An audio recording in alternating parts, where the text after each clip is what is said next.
My wedding with Ethan was just 3 days away. Tonight, his childhood friends were throwing him a bachelor party. It was raining heavily late at night when I came to pick him up, only to overhear his adoptive sister pleading, "Ethan, my mother has cancer, and her only wish is to see us get married."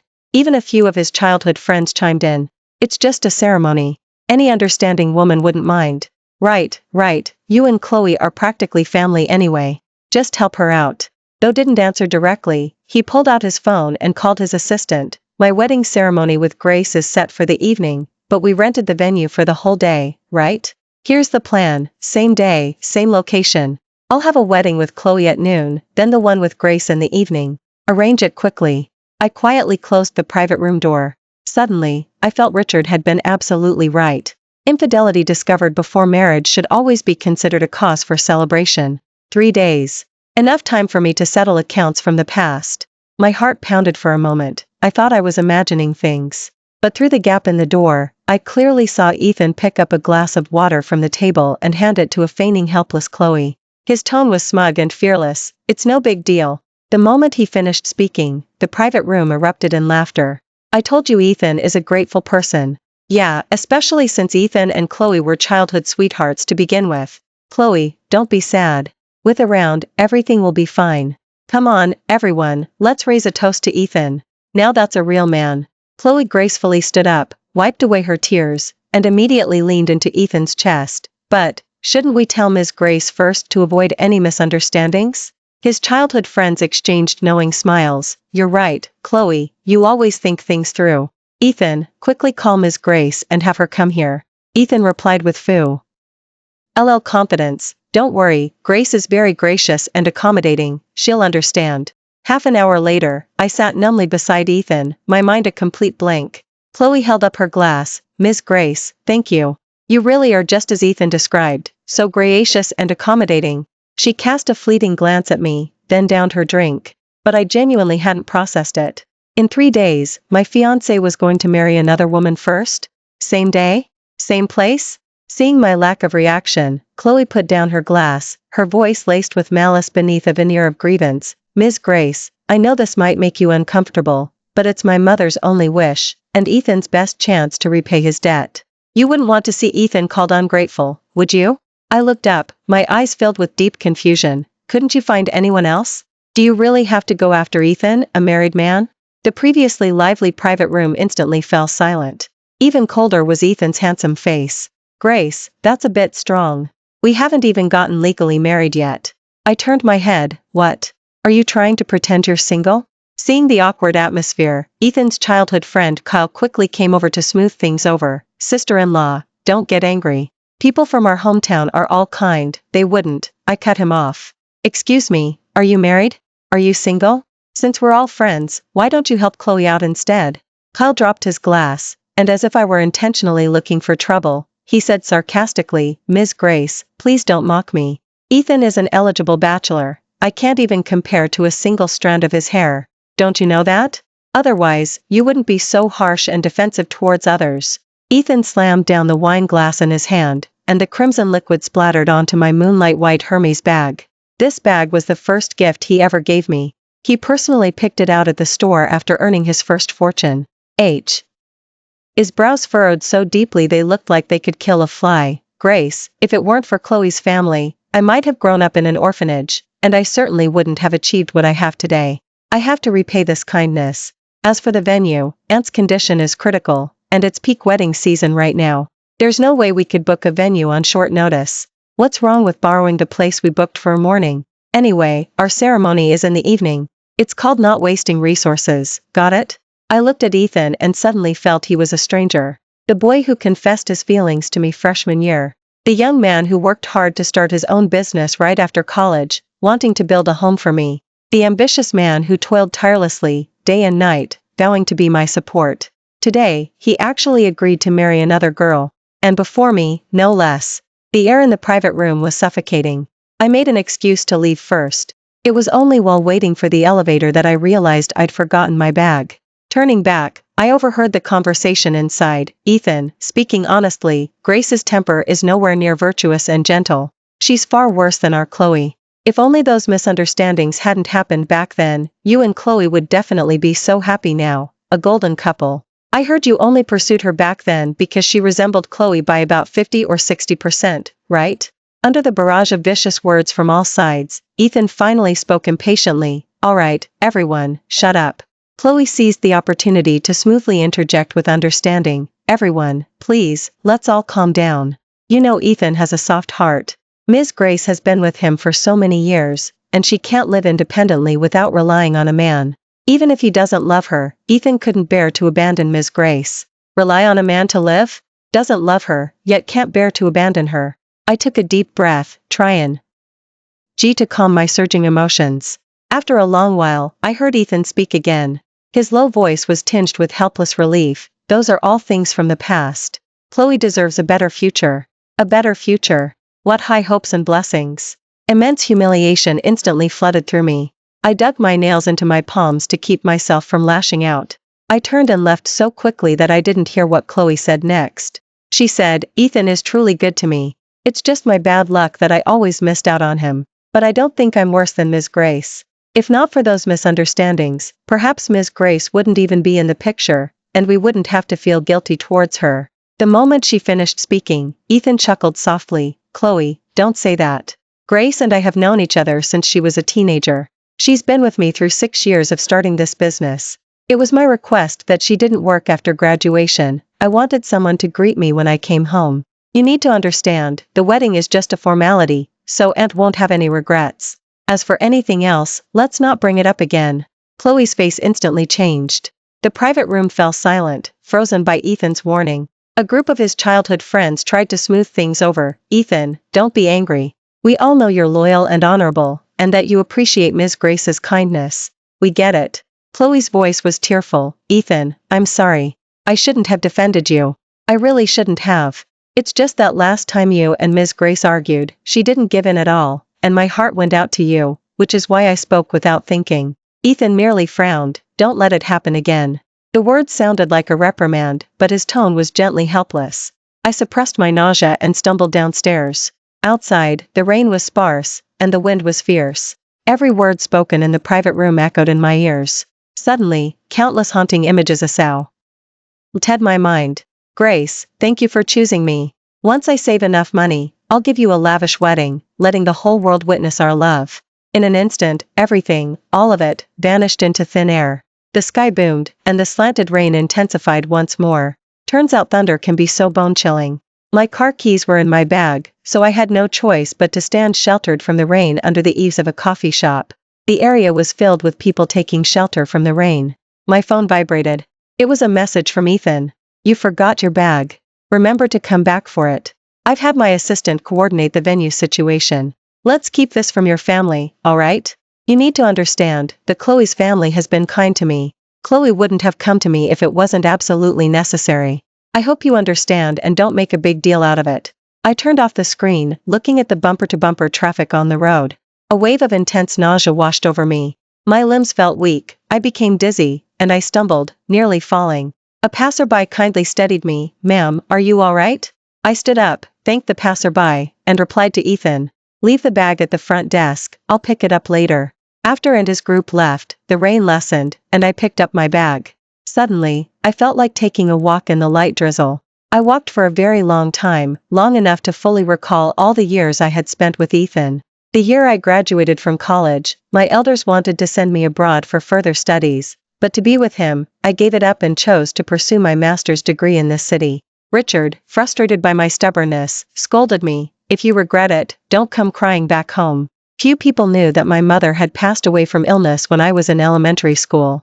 Richard, from an influential family, instantly became a highly desirable on the dating market. As I recall, stepmothers came and went like a revolving door, and naturally, I lacked a sense of security. So after I got together with Ethan, I treasured him, stubbornly believing I would never regret choosing him. Richard opposed me being with a poor guy. He cut off my cards and forced me to give in. I was very stubborn.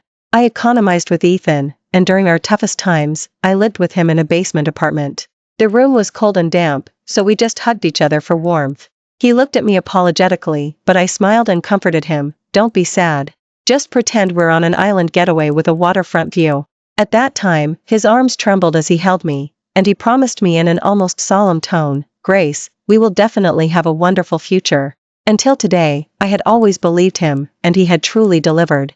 When his company was first established, I helped him while pursuing my master's degree, filling in as an assistant, purchasing agent, and every other role imaginable. I even went home and humbled myself before Richard for his sake, begging him to give more consideration to Ethan's company. Perhaps it was luck, or perhaps it was my family's assistance, but Ethan's company grew larger and larger, his team expanded, and he became even more spirited and confident. 3 months ago, I accepted his proposal. To prove that I had made the right choice, I specifically went to Capital City, hoping my grandfather and uncles could help persuade Richard to accept Ethan. They all refused. I returned with regret, thinking my elders had misjudged him. Ethan was no opportunistic social climber. He was a rising star, an ambitious and fine young man. When I told all this to my best friend Ava, she didn't hesitate to rap me on the head, my dear miss. You're a wealthy socialite holding founding shares. Yes. I held founding shares. A pathetic substitute. If I say I'm not being one, then I'm not. The cold drizzle, mixed with my tears, soaked through my clothes.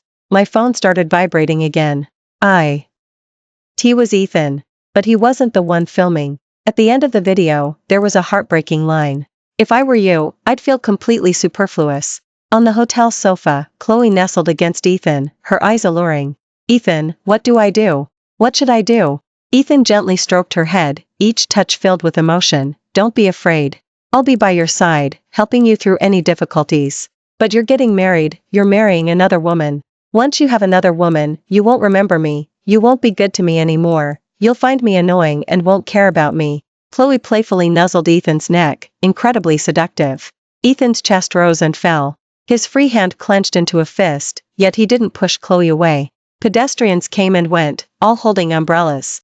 Only I plunged into the rain, soaked to the bone, walking and hoping for it to stop. Time repeated itself, heavy rains were constant. It was only after I walked into the downpour that I realized getting soaked wasn't so terrible. What was truly terrifying was standing under the eaves, waiting with full expectation for someone who would never come, and for an umbrella that would never tilt for me. Once I was thoroughly drenched, I got back into my car and contacted my best friend. The hotel booked for the wedding was her family's property. Ava, cancel the banquet hall. I'm not getting married. I opened my mouth, finding it hard to speak. Ethan, that jerk, he's using me as a backup. He wants to marry someone else first, then me. The news was so outrageous that Ava was silent for a long time after hearing it. Honey, where are you? I'm coming to get you. It took no more than 20 minutes for a diamond-encrusted Aston to screech to a halt in front of me. After got into my passenger seat, before she even closed the door, she started cursing. Damn it, I knew I couldn't have misjudged him. Ethan is a jerk, a kept man who used women to climb the ladder, and you fool, why? Oh, you lowered yourself to get involved with him. Ethan comes from a humble background. Besides his decent looks, what else is good about him? I instinctively retorted, he's attentive. Ava exploded. Don't tell me that by attentive you mean he poured you hot water when you had your period, or took you on crowded buses to eat at food trucks on hot days, or always chose weekdays to eat out so he could use coupons. Honey, can't you have a little ambition? What right does he have to attract you like this? How could a wealthy young lady like you be so completely smitten by such low-effort gestures? Are you that starved for affection? I rubbed my nose, feeling wronged. Yes, my mother passed away before I started elementary school, and Richard was always busy dating, so yes, I was starved for affection. Ava was speechless. All right, then I'll take you to find some love, come on. I'll take you to find male escorts, get you 10 of them, all sweet young guys who love you and are obedient. I twitched the corner of my mouth. Big sister, they'd just be loving my money, wouldn't they? Ava gave me a massive eye roll. So what if it costs money? I have plenty of money, and how is loving money not love? Immersed in extravagance, I finally experienced the thrill of being a high roller. Ava was right. As long as the money was right, those male escorts would lay their hearts bare for you. After leaving the male escort club, I called Richard. Richard, who was usually so dramatic, was surprisingly calm after I explained everything. My dear daughter, you've been wronged. Infidelity discovered before marriage should always be considered a cause for celebration. Then asked if I wanted revenge. I calmly said, handle it as you see fit. I don't want him to have an easy time. My thoughts were a tangled mess. Thankfully, Ethan hadn't contacted me again. He was busy looking after his childhood sweetheart, so he naturally wouldn't notice I was staying out all night, nor did he know that his grand scheme was about to fall apart. Before I'd even shaken off my hangover, the Vance's HR department called. The HR director was brief, saying the board had appointed me as the general of the European branch, and everything was arranged, with my flight booked for tomorrow. Tomorrow. It was the day of Ethan and my wedding. Time was tight. I went back to the house Ethan had prepared and started packing. I threw away what should be thrown, and destroyed what should be destroyed. A vast home, years of companionship, yet in the end, all that remained was a small suitcase. I was a germaphobe to begin with. I didn't want anything that was tainted. And the same went for tainted people. Once everything was packed, I suddenly craved the gourmet chicken soup from the shopping mall upstairs, so I drove there alone. The shopping mall on a weekday was rather quiet, so as I passed the jewelry store, I heard that familiar voice. Ethan was being generous. Buy whatever you like. Don't always try to save me money. Chloe lowered her eyes, staring at the jewelry in the display window, lost in thought. Ethan, it's just a sham marriage. These things are too expensive. It's just to fool my mother. I won't actually take them. Ethan smiled, motioning for the sales associate to take out everything Chloe had looked at. Ethan, even the diamond ring? After all, a wedding needs rings. Ethan heard her and shrugged it off, nodding lightly. It's fine, pick whatever you want, don't feel burdened. These things can be used when Grace and I get married later. She's not picky, anything is fine for her, just give them to her. I don't know where he got such confidence, but I couldn't help but let out a scoff. When spotted me, a hint of panic flashed in his eyes. Grace, what are you doing here? He strode over. I patted my rumbling stomach and casually said, just out looking for food. Ethan secretly sighed in relief, and as he usually did, gently stroked my head. Why didn't you call me? Eating alone is so boring. No matter how busy I am, I can't let my wife go hungry. I glanced at Chloe, who was trying on diamond rings, and smiled meaningfully. Ethan patiently explained to me, it's just an act, so we have to go all out. For a wedding, you have to buy the woman some jewelry, so I brought Chloe to take a look. Maybe, tomorrow I'll have to take her to try on wedding dresses. You have the bridal boutique's number, right? Can you help me make an appointment later? I shook my head. I'm sorry, I can't help you. My wedding dress was custom made in a workshop. It takes several years to produce. Their store doesn't have ready-made dresses and never accepts last-minute appointments. I wasn't lying. My wedding dress was a gift my mother designed and had custom made for me after she discovered her illness back then. It was a mother's compensation for her unavoidable absence from her daughter's important life moments. Perhaps my reply was too calm, as Chloe was slightly taken aback, her expression looking very displeased. It takes several years to make? Ms. Grace, your lies are so outlandish. What workshop takes that long? If it's true, then wouldn't that mean you've been planning to marry Ethan for several years now? Ms. Grace, are you that desperate to get married? No, I'm not desperate. Ethan frowned slightly. Grace, what are you saying? I looked him squarely in the eye, unapologetically. I said I'm not desperate to get married. I wasn't before, and I certainly won't be now. Ethan looked puzzled, trying to find something amiss on my face. But there was nothing. Hearing this, Chloe looked up, fiercely confrontational with me. Then I'll thank Ms. Grace for making it possible. She said it, but there wasn't an ounce of guilt in her, only a sense of entitlement. I couldn't be bothered with them, so I made an excuse to leave. I have afternoon tea with my best friend. I'll take my leave now. Everything was ready, but then I suddenly remembered I'd left my passport in Ethan's home office. As soon as I stepped out of the elevator, I saw several large suitcases blocking the doorway, and Chloe was busy decorating inside the house. The wedding decorations pasted on the door were especially glaring. Ethan's and my wedding photos had been thrown on the floor. My apologies, I thought you weren't living here. Chloe's mouth was forming apologies, but her expression was pure provocation. Her smug, ugly face was truly infuriating. Just because I don't live here, you can casually throw away Ethan's and my wedding photos? She frowned impatiently, as if I had ruined something good for her. Ms. Grace, it's just a sham marriage. Don't be so unreasonable. If these photos are left here, the folks from back home will find them. Please understand, I really didn't mean to offend you. She said this, but Chloe's hand slipped, and she dropped the formal portrait onto the floor. Snap! The glass on the photo frame shattered into pieces. Oops, my hand slipped. So why? What happened? What broke? A group of people arrived, drawn by the sound. They suddenly became awkward when they saw me. Sister-in-law, why are you back? Ethan is busy with his company and said he'd be late, so he told us to use the password to come in. Well, because of the customs back home, the elders want to see the house before the wedding, so, afraid of blowing the cover, we decided to come early and set things up.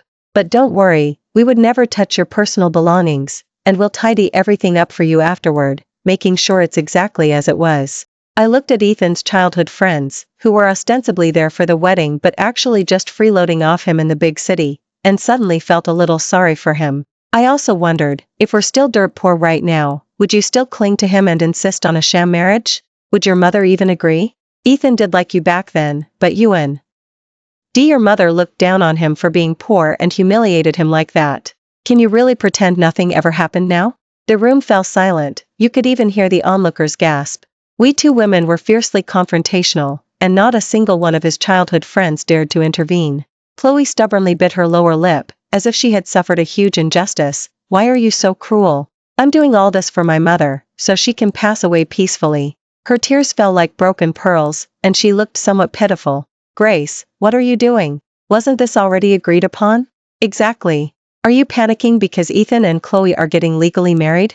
Ethan already said that after the wedding, he'd go and get the divorce papers. Why are you overthinking things? I almost doubted my own ears. What? Get legally married? Yeah, didn't Ethan tell you? Chloe's mother said she needs to see the marriage certificate to rest easy, and that thing isn't easy to fake, so, but don't worry, Ethan plans to get divorced right after the wedding. See, he's already taken a number for the cooling off period, for divorce. Getting legally married, having a wedding, nothing missed. They really went all out for this act. Kyle sneered and yelled at me, Grace, what's so great about you? Ethan's company is about to go public. For him to be willing to marry a nobody like you should count your blessings. Oh, I get it. You think you're from the big city and look down on our Smallville, don't you? Are you deliberately making things difficult? Let me tell you, people from our area value loyalty. If he's in trouble, no one will stand by and do nothing. You should just secretly be happy about getting such a huge bargain. Why are you causing so much trouble? Pfft, I couldn't help but laugh out loud. What bargain did I get? Who did I make things difficult for? In such an outrageous situation, aren't I the only victim? Is this how people from your hometown show loyalty? By helping a manipulative woman become a homewrecker and climb the social ladder? Unfortunately, before I could finish speaking, Ethan coldly interrupted me. Grace, that's enough. They're all my childhood friends, we grew up together. His eyes were full of reproach, as if blaming me for being unreasonable. They're just a few photos. Take them down for 2 days and put them back up. You already agreed to help, so why are you making trouble now? Seeing that someone had his back, Kyle interrupted even louder. Exactly. If it weren't for Chloe, Ethan wouldn't have even looked at you. It was a moment of sudden enlightenment. I confronted Ethan. Did you really see me as a substitute? Her substitute? Even though I had prepared myself mentally, my heart still ached. It was clearly early spring.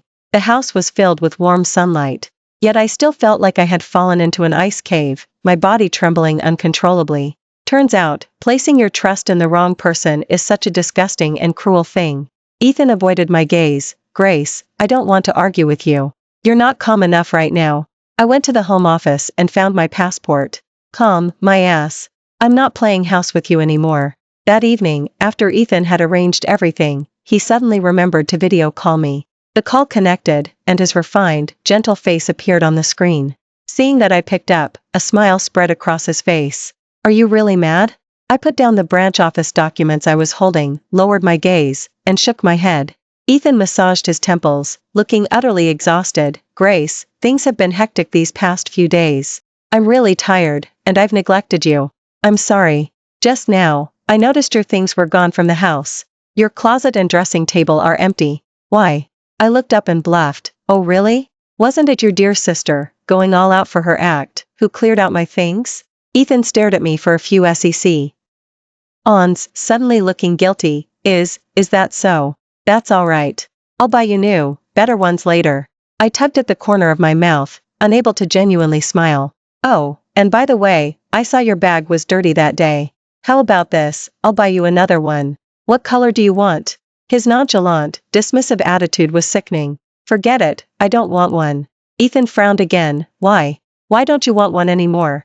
You've only had this one Hermes bag for all these years. He opened his mouth, his tone softening slightly, finally sounding like he was trying to reassure me. Ha, Ethan. A canvas Hermes bag, it really gets old after carrying it for so long. His gaze slowly fell upon the walk-in closet in my room. Where are you? Why is your closet full of bags? Who bought them for you? I'm home. Those bags? Of course, Richard gave them to me. But I haven't carried them in so long, they're all dusty. Ethan slowly relaxed after hearing this. Tell Richard not to worry. I'll support you from now on. He'd support me? What a vicious curse. A shiver of revulsion. At the end of the video call, I told him, I've arranged for someone to pick up the wedding photos and store them in their warehouse for now. In reality, I had paid someone to burn them. Ethan heard this, didn't suspect a thing, and readily agreed. After that, he went back to being busy with his sham marriage. Later, Ava called to gossip, saying Ethan had contacted her to change the wedding schedule. Ava came up with a nasty idea. Grace, I told him the banquet hall was fully booked and moved him to a smaller hall next door. Just wait and watch the show. Ava laughed eerily. He messed with you, he's hit a brick wall. On the day of the wedding, I arrived at the airport early in the morning.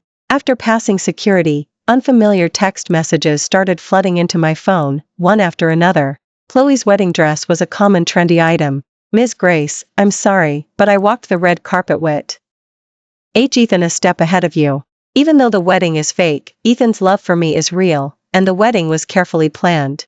Honestly, there's a reason people look down on you. Despite your high education, you're dead set on living off a man. You deserve to be underestimated. Also, I heard Ethan say you don't have a mother. No wonder, you don't understand how important it is to fulfill a mother's wish. I initially didn't want to respond to her provocations, but that last sentence stung my eyes. Ms. Chloe dropped out of college to marry a man over 50. If anyone knows about walking down the wedding aisle, it would be you, with all your experience. Chloe's messy past didn't even need investigating, everyone in her Smallville knew about it. She claimed to despise women who lived off men, yet Chloe herself, in her junior year of college, hit it off with a classmate's father and quickly married the old man, becoming her classmate's stepmother. In the end, she discovered the old man's money was all locked in a family trust. Not only did she receive a monthly allowance, but she also had no power over any assets under her name. And because her stepdaughter caused trouble, that marriage didn't even last 2 years before it ended in divorce. Wealthy families have many tricks. Chloe gained absolutely nothing. Bitch. What's so great about running your mouth? Believe it or not, if I say just one word, Ethan will dump you instantly. Since you're so capable, why are you still blabbering to me? Go find Ethan then. There was no reply for a long time. I could even imagine how awful the other person's expression must have been. Then I wish you and Ethan, that wretched pair, everlasting happiness. The next time I heard news of Ethan, I was in Southern, expanding the branch office's business. Ava's voice carried a hint of excitement. After you boarded the plane, Mr. Richard held a granddaughter's homecoming banquet in the VIP room right next to Ethan's wedding. Why?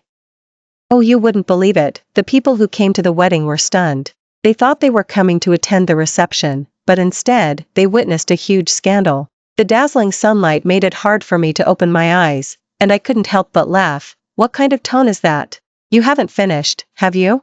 Nothing gets past you, really. Ava described it vividly. Mr. Richard and Uncle were absolutely incredible. They mistakenly sent your dowry to Ethan's smaller banquet hall. You have no idea, the dowry contained everything imaginable, an astronomical sum of money that ordinary people couldn't even dream of. Ethan was stunned. After the initial shock, of course, came ecstasy. He finally realized you were a goldmine. Unfortunately, his joy was short-lived. A Vance family subordinate glanced at the bride, publicly identified her as not being their young lady, and then snatched the dowry back from Ethan. Just then, as you requested, I played evidence of Ethan being a jerk on the projector screen. You have no idea, the whole place erupted. That day, after watching the video, the guests exchanged bewildered glances. Is this Ethan's bride? She sort of looks like her, but not quite. Now it's clear, she's not. An employee who had started the business with Ethan held back for a long time, but finally couldn't resist. No. Ethan must be crazy. I've wanted to say it for ages. This isn't our boss's wife at all. That's Ms. Grace. The only daughter of the Vance family in Metropolis City, the direct granddaughter of the Paulson family in Capital City. A wife like that, and Ethan still isn't satisfied? Exactly, Ms. Grace agreeing to marry him was a huge blessing. Ethan could have lived off a mountain of gold for the rest of his life. But, I just remembered, Ethan's company business has always relied on handouts from the Vance family. So that means, Ethan is just sponging off women. A freeloader, and he's still got such an attitude? Trying to freeload with an attitude? Does he take us for fools? Ethan is no good. His character is flawed, he's just bad all around. Just then, the VIP room next door had its sound system moved out to the door. Chairman's speech echoed throughout the entire building. Thank you all for attending my daughter's homecoming banquet. From today, she officially takes over the family business. Let's congratulate her. Ethan rushed out of the venue like a madman, only to be stopped by security at the entrance of the Vance family banquet. Grace. My wife. Let me explain.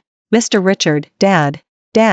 It's not like that, I have reasons. The family banquet doors remained tightly shut. Richard's voice resonated through the speakers all around. I know everyone is curious about my daughter's romantic situation. Yes, as you all saw, my daughter encountered a jerk.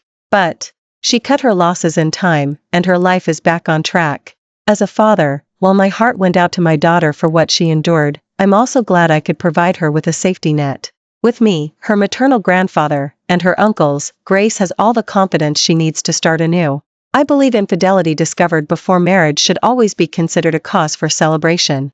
Come, I invite everyone to raise a glass, and wish that all girls in the world will never encounter a jerk. It is said that Ethan still wanted to cling to her, but a call from his business partner pulled him back to reality. Ethan, we have a problem with the goods for Capital City. The negotiation we had agreed upon has been rejected by them, and now they're demanding we pay compensation according to the contract, or else they'll sue.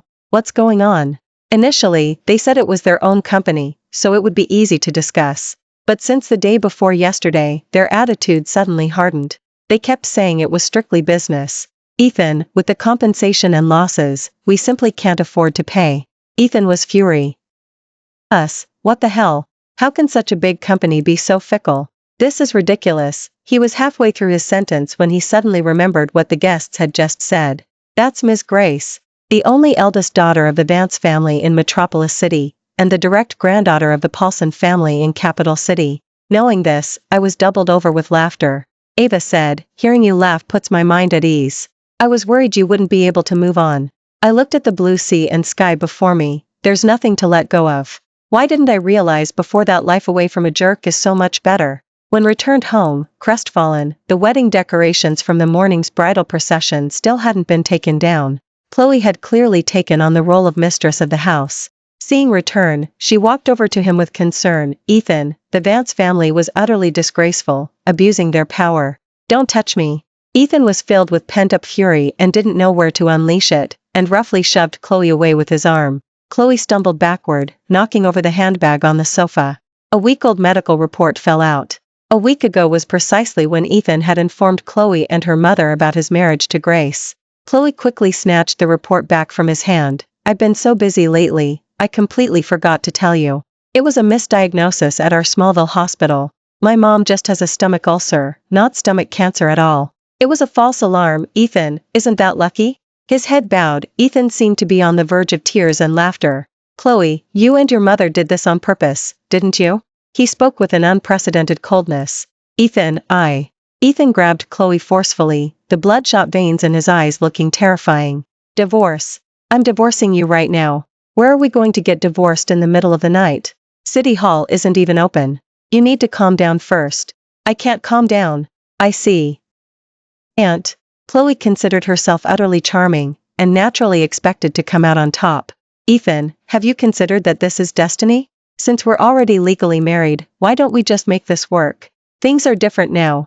My mom accepts you, and she's finally agreed to us being together. Ethan, I love you. I've loved you my whole life.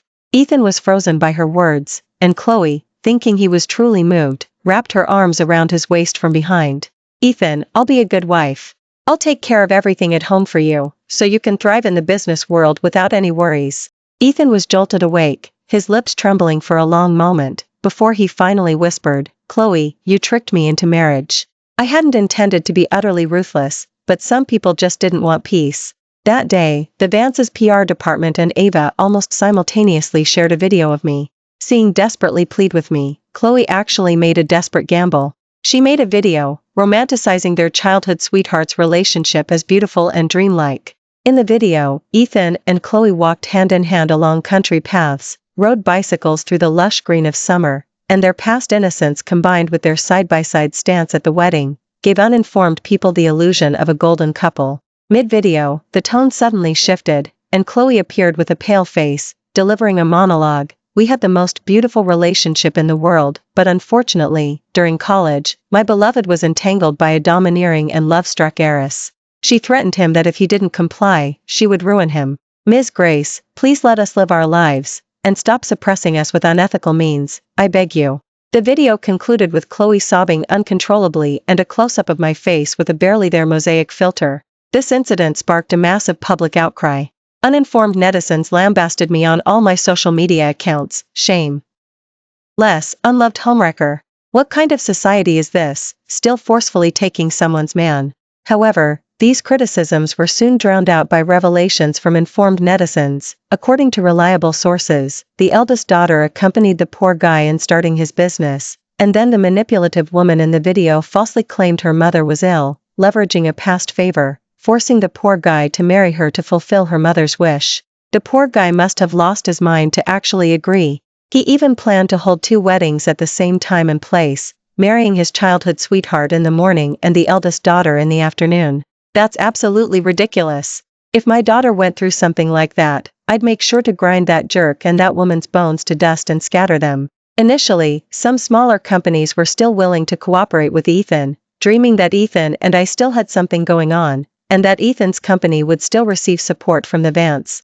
But after this incident, Ethan's company was completely blacklisted by the industry, and both the Vance family and the Chloe's family put out the word to blacklist Ethan's company. From then on, Ethan had no foothold left in Capital City or Metropolis City. The heated online feud quickly subsided. I continued methodically with my own life. 6 months later, I returned to headquarters to report on performance with the achievements of my branch office. Right after the morning meeting, a piece of social news dominated the headlines. A young couple had an argument on their way to divorce, engaged in street racing, and were both critically injured in a car accident. The accident seen in the news was horrific, and it was uncertain whether Ethan and Chloe, the parties involved, would survive. Before I even had time to reflect, the board of directors requested another round of reports from me. The reports covered a wide range of topics. Although the branch office wasn't easy, I maintained my sharpness and drive. I wasn't afraid of failure, and I never lacked the courage to try again after a setback. In the long river of life, there are always ups and downs. But I always believed that even after facing many storms, the coming tides will be grand and magnificent. Thank you for watching today's story. If you enjoyed this video, please give it a like and share it with your friends. We look forward to hearing your thoughts in the comments. Feel free to share your perspectives, and don't forget to subscribe to our channel for more exciting stories. See you next time.